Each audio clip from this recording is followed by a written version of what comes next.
ನಮಸ್ಕಾರ. ಪ್ರೊಟೆಸ್ಟ್ಗಳು ನಮ್ಮ ಭಾರತದಲ್ಲಿ ಇವಾಗ ತುಂಬಾ ಕಡೆ ನಡೀತಾ ಇದೆ. ಬಟ್ ತುಂಬಾ ಹೈಲೈಟ್ ಆಗ್ತಿರೋದು ಅಂತ ಅಂದ್ರೆ ಡೆಲ್ಲಿಲಿ ನಡೀತಾ ಇರುವಂತ ಸಿಜೆಪಿ ಮತ್ತೆ ಅಪೋಸಿಸ್ಟ್ ಮಾಡ್ತಿದಾರಲ್ಲ ನಮ್ಮ education NEET exam paper leak ಬಗ್ಗೆ, ಅದು ಹೈಲೈಟ್ ಆಗ್ತಾ ಇದೆ. ಬಟ್ ಇನ್ನ ತುಂಬಾ ಕಡೆ ಬೇರೆ ಬೇರೆ ಕಾರಣಕ್ಕೆ ಪ್ರೊಟೆಸ್ಟ್ ನಡೀತಾ ಇದೆ. ಇದ್ರ ಬಗ್ಗೆ ಒಂದು ಸಣ್ಣ ಇನ್ಫಾರ್ಮೇಶನ್ ನಿಮಗೆ ಕೊಡ್ತೀನಿ. ಫುಲ್ ವಿಡಿಯೋ ನೋಡಿ, ಡೆಫಿನೆಟ್ಲಿ ಇದು ನಿಮ್ಗೆ ಒಂದು ಯೂಸ್ಫುಲ್ ಇನ್ಫಾರ್ಮೇಶನ್ ಆಗಿರುತ್ತೆ. ಮೊದಲನೇದಾಗಿ ನಮ್ಮ ಉತ್ತರಾಖಂಡ್ ಋಷಿಕೇಶ್ ಅಲ್ಲಿ ಒಂದು ದೊಡ್ಡ ಪ್ರೊಟೆಸ್ಟ್ ನಡೀತಾ ಇದೆ. ಒಂದು ಒಳ್ಳೆ ಕಾಸ್ಟ್ ಅಂತ ಹೇಳ್ಬೋದು. ಅಂದ್ರೆ ಈಗ ಋಷಿಕೇಶ್ ಅಲ್ಲಿ ಡೆಹ್ರಾಡೂನ್ ಮತ್ತೆ ಋಷಿಕೇಶ್ಗೆ ಒಂದು ಹೈವೇ ಇದೆ. ಸೊ ಆ ಹೈವೇಲಿ 2 ಲೇನ್ ರಸ್ತೆ ಇದೆ. ಬಟ್ ಅದನ್ನ ಉತ್ತರಾಖಂಡ್ ಸರ್ಕಾರ 4 ಲೇನ್ ಮಾಡ್ಬೇಕು ಅಂತ ಹೊರಟಿದೆ. ಇದ್ರದ್ದು ಮಾಡ್ಬೇಕು ಅನ್ನೋದು ಏನ್ ಪ್ರಾಬ್ಲಮ್ ಇಲ್ಲ ಅಲ್ಲಿ ಅವ್ರಿಗೆ. ಬಟ್ ಇದು ಮಾಡೋದಕ್ಕೆ ಬರೋಬ್ಬರಿ 4,000ಕ್ಕಿಂತ ಹೆಚ್ಚು ಮರಗಳನ್ನ ನಾಶ ಮಾಡಿ ಅದ್ರ ಮೇಲೆ ರಸ್ತೆ ಮಾಡ್ಬೇಕು ಅಂತಿರೋದೇ ಪ್ರಾಬ್ಲಮ್ ಆಗಿರೋದು ಇವಾಗ. ಬಿಕಾಸ್ ಒಂದು ಮರ ಬೆಳೆಸೋದಕ್ಕೆ ಎಷ್ಟು ಕಷ್ಟ ಇರುತ್ತೆ, ಎಷ್ಟು ವರ್ಷಗಳು ತಗೊಳುತ್ತೆ. ಅಂತದ್ರಲ್ಲಿ 4,000 ಮರಗಳನ್ನ ಹಾಳು ಮಾಡ್ಬಿಟ್ಟು ರಸ್ತೆ ಮಾಡ್ಬೇಕು ಅಂತ ಅಂದ್ರೆ ಎಷ್ಟು ಕಷ್ಟ ಇರುತ್ತಲ್ವಾ ಅಲ್ಲಿ ಇರುವಂತ ಜನಗಳಿಗಿರ್ಬೋದು. ಬಟ್ ಅವ್ರು ಪರ್ಟಿಕ್ಯುಲರ್ ಆಗಿ ಹೇಳ್ತಿರೋದೇನಂದ್ರೆ ಇಲ್ಲಿ ಯಾವ್ದೇ ರೀತಿ ಟ್ರಾಫಿಕ್ ಇಲ್ಲ, ವ್ಯವಸ್ಥೆ ಅಷ್ಟೊಂದು ಚೆನ್ನಾಗಿದೆ, ಜನಗಳು ಜಾಸ್ತಿ ಓಡಾಡಲ್ಲ ಅಂದ್ಮೇಲೆ 4 ಲೇನ್ ಏನಕ್ಕೆ ಅವಶ್ಯಕತೆ ಇದೆ? ಅಲ್ಲಿರೋ 4,000 ಮರಗಳನ್ನ ಯಾವ್ದೇ ಕಾರಣಕ್ಕೂ ನಾಶ ಮಾಡಬಾರ್ದು, ಇರೋದೇ ಸಾಕು ಅಂತ ಅಲ್ಲಿ ಜನಗಳು ತುಂಬಾ ಒಂದು ದೊಡ್ಡ ಪ್ರೊಟೆಸ್ಟ್ ಅನ್ನ ಮಾಡ್ತಿದ್ದಾರೆ. ಅದ್ರಲ್ಲೂ ಮೇನ್ ಅಲ್ಲಿರೋ ಮಹಿಳೆಯರು ಒಂದು ಪ್ರೊಟೆಸ್ಟ್, ಚಿಪ್ಕೋ ಚಳವಳಿ, ಚಿಪ್ಕೋ ಅದು ಏನಿದೆ ಅದನ್ನ ಮರಗಳನ್ನ ತಬ್ಬಿಕೊಂಡು ನಾವ್ ಈ ಮರಗಳನ್ನ ಕಡಿಯೋದಿಕ್ ಬಿಡೋದಿಲ್ಲ ಅಂತ ಒಂದು ದೊಡ್ಡ ಹೋರಾಟವನ್ನ ಮಾಡ್ತಿದ್ದಾರೆ. ಅದ್ರಲ್ಲೂ ಒಬ್ಬ ಹೆಣ್ಣು ಮಗಳು ತನ್ನ ಹೆಡ್ ಶೇವ್ ಮಾಡ್ಕೊಂಡು ಇದಕ್ಕೆ ನಾನು ಅಪೋಸಿಟ್ ಮಾಡ್ತೀನಿ, ನಮ್ಮ ಪರಿಸರನ ನಾಶ ಮಾಡ್ಬೇಡಿ, ಮತ್ತೆ ಮಕ್ಕಳನ್ನು ಅಷ್ಟೇ, ಚಿಕ್ಕ ಚಿಕ್ಕ ಮಕ್ಕಳನ್ನು ಕೂಡ ಪ್ರೊಟೆಸ್ಟಿಗೆ ಬಂದಿದ್ದಾರೆ, ಒಂದು ಹೋರಾಟವನ್ನ ಮಾಡ್ತಿದ್ದಾರೆ ಪರಿಸರಕ್ಕೋಸ್ಕರ. ಈ ಪರಿಸರದಲ್ಲಿ ಎಷ್ಟು ಪ್ರಾಣಿಗಳು, 4,000 ಮರ ಅಂದ್ರೆ ಕಮ್ಮಿನಾ? ಎಷ್ಟು ಪಕ್ಷಿಗಳು ಅದ್ರಲ್ಲಿ ನೆಲೆಸಿರ್ತವೆ, ಅದ್ರ ಸುತ್ತಮುತ್ತ ಎಷ್ಟು ಪ್ರಾಣಿಗಳು ಅದನ್ನ ನೇಚರ್ ಒಂದು ಅಡ್ಯಾಪ್ಟ್ ಮಾಡ್ಕೊಂಡಿರುತ್ತಲ್ವ 4,000 ಅಂತ ಅಂದ್ರೆ. ಸೊ ತುಂಬಾ ದೊಡ್ಡ ಹೋರಾಟ ನಡೀತಾ ಇದೆ. ಅಲ್ಲಿಯ ಜನಗಳಾಗಿರ್ಬೋದು, ಈಗ ಸುತ್ತಮುತ್ತಲ ಅಲ್ಲಿ ಉತ್ತರಾಖಂಡ್ ಜನಗಳು ಹೋಗಿ ಪ್ರೊಟೆಸ್ಟ್ಗೆ ಸಾಥನ್ನ ನೀಡ್ತಾ ಇದ್ದಾರೆ. ಬಟ್ ಸಿಎಂ ಇಂದ ಒಂದು ಪಾಸಿಟಿವ್ ಬಂದಿದೆ ಅಂತ ಹೇಳ್ತಿದ್ದಾರೆ. ಅದ್ರ ಬಗ್ಗೆ ಅಫಿಷಿಯಲ್ ಆಗಿ ಯಾವ್ದು ಮಾಹಿತಿ ಇಲ್ಲ. ಬಟ್ ಇದೊಂದು ದೊಡ್ಡ ಹೋರಾಟ ಅಂತ ಹೇಳ್ಬೋದು. ಅದು ಒಂದು ಒಳ್ಳೆ ಕಾಸ್ಟ್ಗಳು ನಮ್ಮ ಪರಿಸರನ ಉಳಿಸೋದಕ್ಕೆ. ಯಾಕಂದ್ರೆ ರೋಡ್ ಮಾಡೋದಕ್ಕೆ ಪರಿಸರ ಹಾಳು ಮಾಡ್ಕೊಂಡು ಮಾಡುವಂತ ಅವಶ್ಯಕತೆ ಇಲ್ಲ ಅಲ್ವಾ.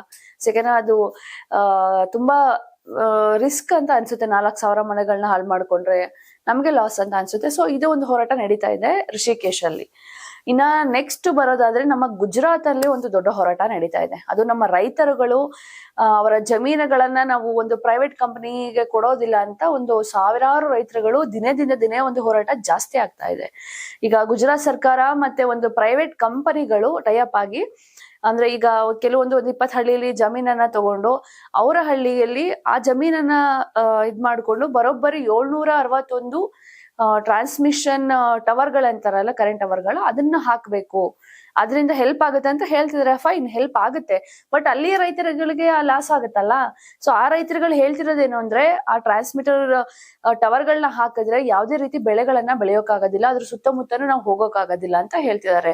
ಸೊ ಹಂಗಾದಾಗ ಅದಕ್ಕೆ ಪರ್ಯಾಯ ವ್ಯವಸ್ಥೆಯನ್ನು ಮಾಡ್ಕೊಡ್ಬೋದಲ್ವಾ ಸರ್ಕಾರ?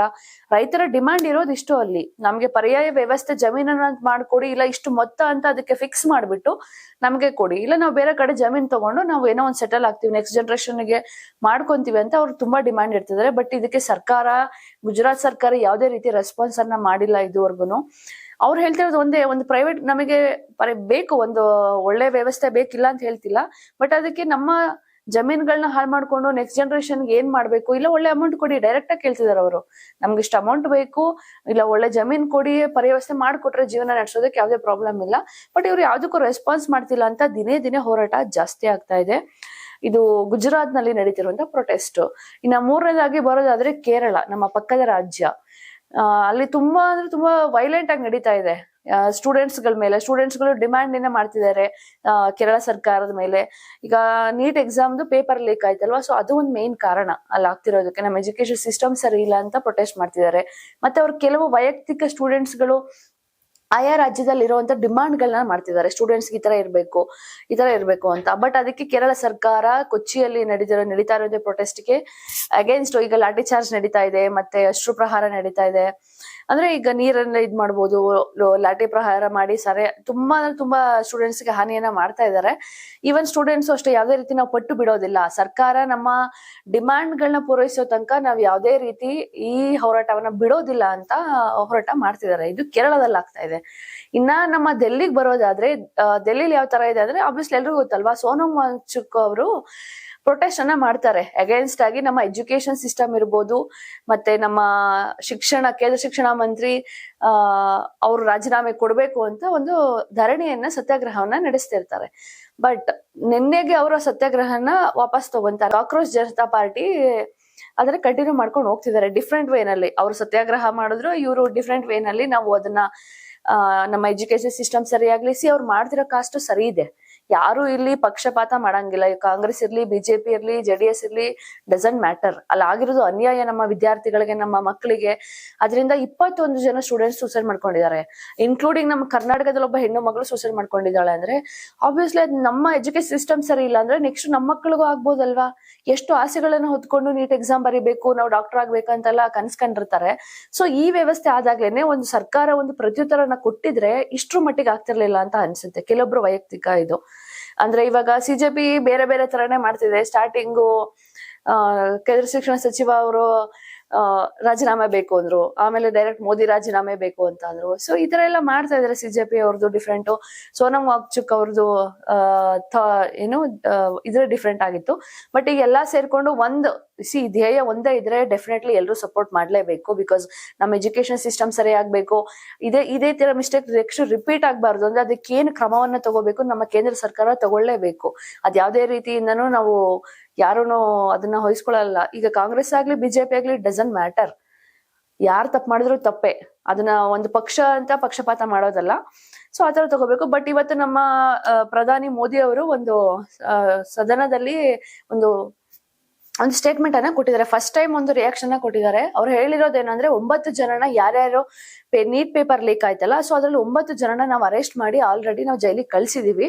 ಅವ್ರಿಗೆ ಶಿಕ್ಷೆನೂ ಆಗಿದೆ. ಮತ್ತೆ ವಿದ್ಯಾರ್ಥಿಗಳಿಗೆ ಯಾವುದೇ ರೀತಿ ಮೋಸ ಆಗಲ್ಲ. ನೆಕ್ಸ್ಟ್ ಟೈಮ್ ಯಾವುದೇ ರೀತಿ ಅವರ ಭವಿಷ್ಯನ ಹಾಳು ಮಾಡೋದಕ್ಕೆ ನಾವು ಬಿಡೋದಿಲ್ಲ ಅಂತ ನರೇಂದ್ರ ಮೋದಿ ಅವರು ಹೇಳಿಕೆಯನ್ನ ಕೊಟ್ಟಿದ್ದಾರೆ. ಇದನ್ನ ಮೇ ಬಿ ಸ್ಟಾರ್ಟಿಂಗೇನೆ ಕೊಟ್ಟಿದ್ರೆ ಮೇ ಬಿ ಇಷ್ಟು ಗಲಭೆ ಆಗ್ತಿರ್ಲಿಲ್ಲ. ಇಲ್ಲ ಸಮಾಧಾನವಾಗಿ ನಾವು ಮಾಡ್ತೀವಿ ಅಂದ್ರೆ CJP ಕಾರ್ಯಕರ್ತರನ್ನ ಕಾಕ್ರೋಚ್ ಪಾರ್ಟಿ ಅವ್ರನ್ನ ಕರೆದು ಒಂದು ನಿಮ್ ಡಿಮ್ಯಾಂಡ್ಸ್ ಏನಿತ್ತು ಅಂತೆಲ್ಲ ಮಾತಾಡಿದ್ರು ಮೇ ಬಿ ಇಷ್ಟ ಆಗ್ತಿರ್ಲಿಲ್ಲ. ಬಟ್ ನಿನ್ನೆ ನಡೆದ ಲಾಠಿ ಪ್ರಹಾರ ಇರ್ಬೋದು, ಈ ಕಡೆಯಿಂದ ಕಲ್ಲು ತೂರಾಟ ಇರ್ಬೋದು. ಸೊ ಇದು ಎಲ್ಲಾನು ತುಂಬಾ ಡಿಸ್ಟರ್ಬಿಂಗ್ ಅನಿಸ್ಬಿಡ್ತು, ತುಂಬಾ ವೈರಲ್ ಆಗ್ಬಿಡ್ತು. ಎಷ್ಟೋ ಜನ ಸ್ಟೂಡೆಂಟ್ಸ್ ಗಾಯಗೊಂಡಿದ್ದಾರೆ, ಪೊಲೀಸ್ಗಳು ಕೂಡ ಪಾಪ ಎಷ್ಟೋ ಜನ ಗಾಯಗೊಂಡಿದ್ದಾರೆ. ಈ ತರ ಚಳುವಳಿಯನ್ನ ಇಷ್ಟು ಅತಿರೇಕಕ್ಕೆ ಹೋಗ್ಬಾರ್ದಾಗಿತ್ತು ಅಂತ ಎಲ್ರಿಗೂ ಅನ್ಸಿದೆ. ಬಟ್ ಕಾಸ್ಟ್ ಒಂದೇ ಇರೋದು, ನಮ್ಮ ನೀಟ್ ಮಕ್ಕಳಿಗೆ ಒಂದು ನ್ಯಾಯ ಸಿಗ್ಲಿ. ಎಷ್ಟೋ ಜನ ಸೂಸೈಡ್ ಮಾಡ್ಕೊಂಡಿದ್ರಲ್ಲ, ಅವ್ರಿಗೆ ಯಾರು ಹೊಣೆ? ಕೇಂದ್ರ ಸರ್ಕಾರ ತಗೊಳತ್ತ ಹೊಣೆನ? ಅದ್ ತಪ್ಪು ಮಾಡಿರೋರು ಯಾರೇ ಆಗ್ಲಿಯಪ್ಪ, ಅವ್ರು ರಾಜೀನಾಮೆ ಕೊಟ್ಬಿಟ್ಟು ಅದ್ ಏನ್ ಸೊಲ್ಯೂಷನ್ ಮಾಡ್ಬೋದಾಗಿತ್ತಲ್ವಾ? ತಪ್ಪಿದ್ರೆ ಅದ್ ಯಾರಾಗ್ಲಿ ತಪ್ಪೇ. ಇಲ್ಲಿ ಯಾವುದೇ ಪಕ್ಷಪಾತದ ಮಾತೇ ಇಲ್ಲ. ಸೊ ಈಗ ನಮ್ಮ ಮೋದಿ ಅವರು ಈ ತರ ಸ್ಟೇಟ್ಮೆಂಟ್ ಕೊಟ್ಟಿದ್ದಾರೆ. ಅದು ಡೆಫಿನೆಟ್ಲಿ ಒಂದು ಗುಡ್ ಸೈನ್ ಅಂತ ಹೇಳ್ಬೋದು. ಇನ್ನ ಇದೇ ನಡೀತಾ ಇರೋದು ಗೋವಾದಲ್ಲೂ ಕೂಡ CJP ಕಾರ್ಯಕರ್ತರಿಂದ ಹೋರಾಟವನ್ನ ಮಾಡಿದ್ದಾರೆ. ಡೇ ಬೈ ಡೇ ಕಳೆದ 4 ದಿನಗಳಿಂದ ಹೋರಾಟ ನಡೀತಾ ಇದೆ. ಸೊ ಇದು ಒಂದು ನೀಟ್ ಎಕ್ಸಾಮ್ ವಿರುದ್ಧ ಆಗಿರ್ಬೋದು, ಇಲ್ಲ ಸಿಸ್ಟಮ್, ನಮ್ಮ ಏನ್ ಸಿಸ್ಟಮ್ ಚೇಂಜ್ ಆಗ್ಬೇಕು ಅಂತ ಒಂದು ಅದೇ ಕಾಸ್ಟ್ಗೆ ಅಲ್ಲೂ ಕೂಡ ಪ್ರೊಟೆಸ್ಟ್ ಅನ್ನ ನಡೆದಿದ್ದಾರೆ. ಸೊ ನೋಡಿದ್ರಲ್ಲ, ಅಟ್ ಎ ಟೈಮು ನಮ್ಮ ದೇಶದ ಹಲವು ಜಿಲ್ಲೆಗಳಲ್ಲಿ ಡಿಫ್ರೆಂಟ್ ರೀಸನ್ಗೆ ಪ್ರೊಟೆಸ್ಟ್ ನಡೀತಾ ಇದೆ. ಈಗ ರೈತರ ಸಮಸ್ಯೆ ಇರ್ಬೋದು, ಅಥವಾ ನಮ್ಮ ಪರಿಸರದ ಸಮಸ್ಯೆ ಇರ್ಬೋದು, ಇಲ್ಲ ಸ್ಟೂಡೆಂಟ್ ಸಮಸ್ಯೆ ಇರ್ಬೋದು, ಇಲ್ಲ ನೀಟ್ ಎಕ್ಸಾಮ್ದು ಪೇಪರ್ ಲೀಕ್ ಆಗಿದಿರ್ಬೋದು. ಸೊ ಎಲ್ಲ ಒಂದು ಡಿಫ್ರೆಂಟ್ ವೇನಲ್ಲಿ ಪ್ರೊಟೆಸ್ಟ್ ನಡೀತಾ ಇದೆ. ಬಟ್ ಎಲ್ಲದಕ್ಕೂ ಒಂದು ಗುಡ್ ಸೊಲ್ಯೂಷನ್ ಸಿಗುತ್ತೆ ಅಂತ ಹೋಪ್ ಅಂತ ಇಟ್ಕೊಂಡಿದೀನಿ. ಡೆಫಿನೆಟ್ಲಿ ಇದೇ ತರ ನ್ಯೂಸ್ಗಳನ್ನ ನಾನು ನಿಮಗೆ ಕೊಡ್ತಾ ಇರ್ತೀನಿ. ಇದೇ ತರ ಸುದ್ದಿಗಳಿಗಾಗಿ ನೋಡ್ತಾ ಇರಿ ಕರ್ನಾಟಕ ಟಿವಿ. ಇದು ಕನ್ನಡಿಗರ ಧ್ವನಿ. ನಾನು ಮೈತ್ರಿ ರಾಮಚಂದ್ರ.